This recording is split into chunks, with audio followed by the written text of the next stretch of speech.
Nos primeiros versículos de Lucas, capítulo de número 15, mostra que havia dois tipos de ouvintes escutando a mensagem. De um lado, os publicanos e pecadores. Do outro, os fariseus e escribas. Então Jesus tem uma palavra para todos os ouvintes. Na parábola da ovelha perdida, ele prega para os pecadores, aqueles que se perderam, que se afastaram, que estão longe da presença de Deus.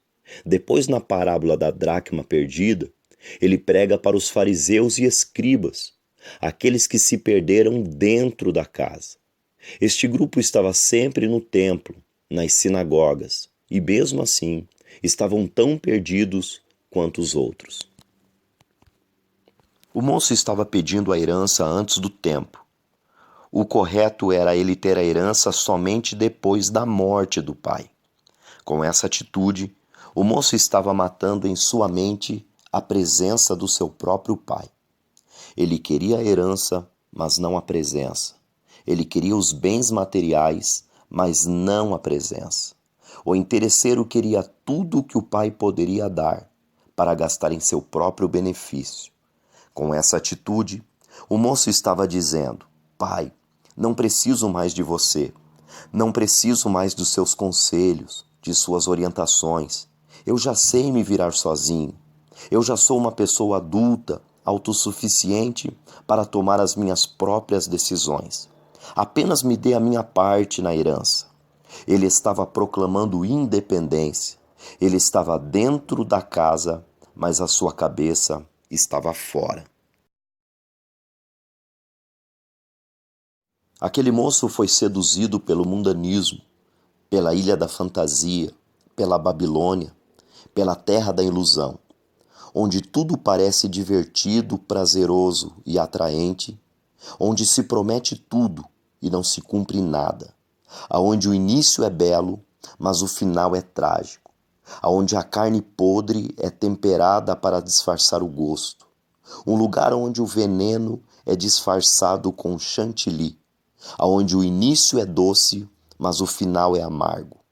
O pecado atrai com a isca do prazer, mas fisga com o anzol da dor. O pródigo partiu para essa terra encantada, achando que iria se dar bem. Grande foi o desperdício. Desperdício do dinheiro, desperdício do tempo, desperdício da mente, desperdício da saúde, desperdício da juventude. Ele viveu dissolutamente. O dissoluto é sem leis, sem regras. Eu faço o que eu quero, meu querer, minhas vontades, meus desejos. Ele caiu num hedonismo, viver para obter prazer. O pródigo queria apenas curtir a vida, com noitadas, baladas, festas, bebidas entre amigos. A palavra pródigo significa gastador, esbanjador.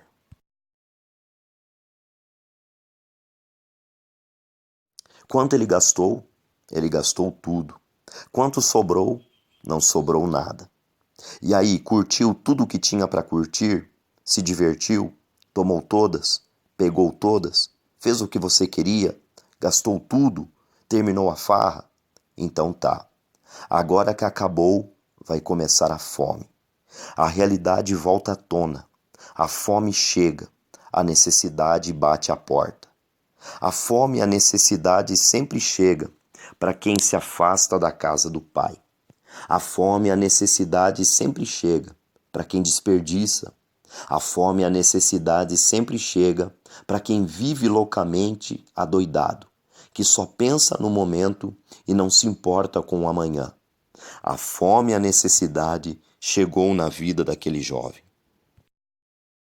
A tragédia chegou na vida dele, assim como chega diariamente na vida de jovens que foram se aventurar num relacionamento sexual com um desconhecido ou desconhecida e contraíram doenças sexualmente transmissíveis, AIDS, gonorreia, sífilis, hepatite B, HPV. A necessidade chegou na vida do pródigo, assim como chega na gravidez indesejada em plena adolescência. A necessidade chegou na vida dele, Assim como a prisão chega na vida daqueles que foram se arriscar no mundo das drogas ou na vida do crime. A necessidade chegou na vida dele, assim como o cemitério chega na vida daqueles que se afastam da presença de Deus. E como um abismo chama outro abismo, ele se envolveu num trabalho mais desprezível para um rapaz judeu. Aquele jovem que saiu tão autoconfiante, corajoso, de cabeça erguida, jamais imaginou vivenciar uma situação tão degradante. É lastimável o que o mundo e o pecado está fazendo com as pessoas. Pessoas estão vivendo num verdadeiro chiqueiro. Estão trocando a casa do pai por um lugar sujo. Estão trocando a companhia dos irmãos pela companhia de porcos. O pior de tudo é quando o cheiro do chiqueiro não incomoda mais, quando a sujeira do chiqueiro não perturba mais, e a pessoa acaba se acostumando a viver naquele ambiente. Olha do que ele desejava se encher, de alfarrobas. Aquilo que era para os porcos, agora ele também queria. O interessante é que as alfarrobas não têm nenhum valor nutritivo. Não importa o quanto você coma de alfarroba, nunca vai te satisfazer. E assim é o pecado.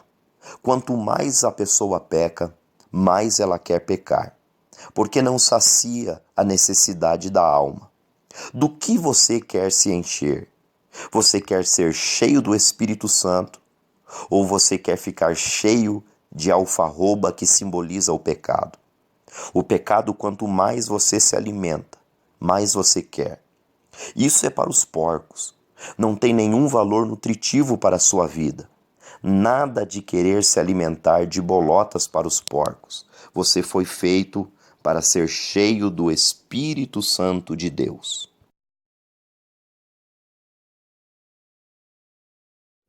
Aquele jovem estava aprendendo da pior maneira quanto o mundo é cruel. Enquanto ele tinha dinheiro, não lhe faltava amigos, mas ao cair em necessidade, ninguém lhe dava nada.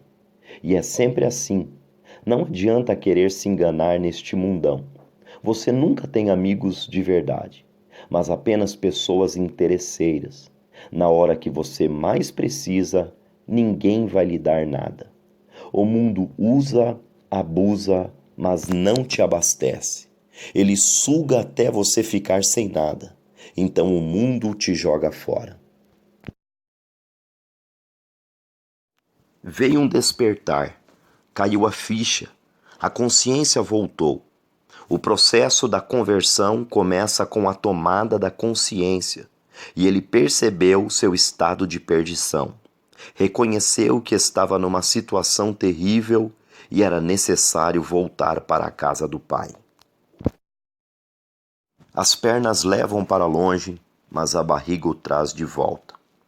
Ele fez algumas análises lógicas e percebeu que não valia mais tanto sofrimento. Ele começou a planejar a sua volta. Seu retorno teria que ser algo pensado. A volta para a casa do pai começou num processo mental. Ele colocou em ação o seu projeto de retorno. Colocou em prática tudo aquilo que tinha planejado.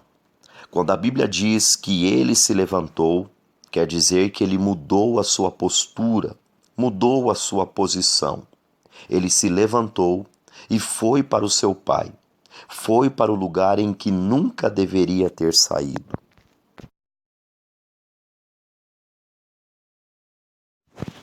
O pai estava olhando exatamente para a direção em que o filho poderia voltar. Deus está te esperando. E quando o pai o avistou, foi movido de íntima compaixão. O amor de Deus é imensurável, é inexplicável. Ele poderia ter virado o rosto, ele poderia ter feito pouco caso, mas ele teve compaixão. O pai correu por 2 motivos. Ele correu para chegar primeiro do que o seu filho mais velho e do que os trabalhadores. Se alguém chegasse antes do que ele, Ele sabia que seu filho poderia ser rejeitado. O segundo motivo por que ele correu é porque ele atraiu sobre si a vergonha. Porque na tradição judaica, uma pessoa é conhecida pelo seu andar. O caminhar de um homem mostra quem ele é. Você nunca vai ver alguém que tem autoridade correr. Correr é para os empregados, servos, mas o chefe nunca corre, pois é humilhante. Mas quando o pai vê seu filho, o pai sai correndo, chamando sobre si a humilhação do filho. Ele tornou-se pública a sua reconciliação.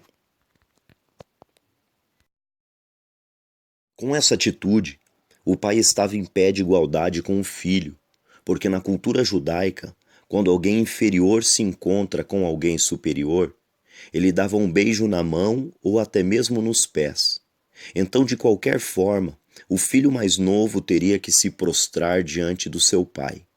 Mas o pai lhe abraçando e beijando, ele estava se fazendo igual ao filho. Ele estava dizendo: eu sou igual a você. E não foi isso que Cristo fez por nós? Ele se humilhou por nossa causa. Ele se fez semelhante a nós. Ele nos recebe com o seu infinito amor. O filho estava reconhecendo o seu pecado, confessou o seu erro, admitiu. O que Deus está esperando de nós é que venhamos assumir a nossa verdadeira identidade, o nosso estado de pecador, que venhamos a reconhecer a nossa lastimável situação e que precisamos do seu perdão, que precisamos do seu acolhimento, que precisamos da sua remissão. O pai age com grande amor, nada de lição de moral, nada de sermão, mas mandou dar roupas novas, significa renovação. Aqueles trapos seriam substituídos por novas vestimentas. O anel significa autoridade, honra e reconhecimento paternal. E a sandália significa que o filho estava livre para andar em toda a fazenda. E é exatamente isso que Deus quer fazer na sua vida: renovação, autoridade e liberdade. Quem é que disse que você tem que andar com trapos? Quem é que disse que você tem que andar cabisbaixo, envergonhado? Deus te recebe, e recebe com alegria. Aonde abundou o pecado, superabundou a graça. Ele não te recebe como servo, mas ele te recebe como filho. A graça é incompreensível para aquele que nunca a experimentou. Por isso, meu irmão e amigo, Deus está lhe esperando. Deus está com saudades de você. Ele prefere te perdoar do que te perder. Quantas vezes o Senhor tem usado a vida de pessoas para que você volte? Quantas vezes o Senhor tem dado os sinais para que você retorne aos braços dele? Não deixe para amanhã o que você deve fazer hoje. Volte enquanto é tempo. Um dia pode ser tarde demais. O amor de Deus é tão grande pela sua vida que Ele entregou o seu próprio Filho para ser sacrificado em seu lugar. O próprio Cristo derramou sangue precioso na cruz para perdoar os seus pecados. Não importa o que se passou, não importa o que aconteceu. O que importa é que ainda há tempo de você escrever uma nova história para a sua vida. Ainda é tempo para você ter uma novidade de vida, uma vida feliz, alegre, cheia do Espírito Santo.